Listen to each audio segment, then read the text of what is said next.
महाराष्ट्रात एक असं ठिकाण आहे जिथे महालक्ष्मी, महाकाली आणि महासरस्वती एकाच रूपामध्ये वास करतात। आणि सगळ्यात आश्चर्यचकित करणारी गोष्ट म्हणजे या देवीला चक्क 18 हात आहेत। तर या 18 हातांच्या देवीचा उगम कसा झाला तुम्हाला जाणून घ्यायचा आहे का? हजारो वर्षापूर्वीची गोष्ट आहे, जेव्हा महिषासूर नावाच्या असुराने पृथ्वीवर आणि स्वर्गावर थैमान घातलं होतं। त्याला वरदान होते की कोणताही मानव किंवा देव त्याला मारू शकणार नाही। तो ऋषी मुनींना त्रास देत होता आणि धर्माचा ऱ्हास होत होता।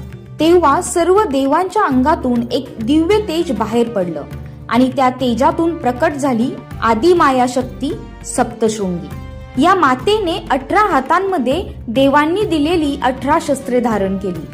भगवान शंकराचा त्रिशूळ, विष्णूचे चक्र, इंद्राचे वज्र आणि वरुणाचा पाश घेऊन माता सिंहारूढ झाली। सह्याद्रीच्या 7 शिखरांच्या परिसरात देवी आणि महिषासुरामध्ये तब्बल 9 दिवस महाभयंकर युद्ध झाले। देवीच्या एका हुंकाराने डोंगर हादरले आणि शेवटी याच गडावर मातेने त्या पापी राक्षसाचा वध करून धर्माची स्थापना केली। असे मानले जाते की देवी जेव्हा युद्ध करून थकली तेव्हा तिने याच शिखरांच्या कुशीत विश्रांती घेतली आणि इथेच स्थिरावली।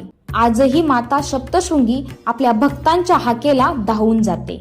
आदिमायेची ही कहाणी तुम्हाला आवडली असेल तर कमेंटमध्ये सप्तशृंगी मातेचा गजर करायला विसरू नका। धन्यवाद।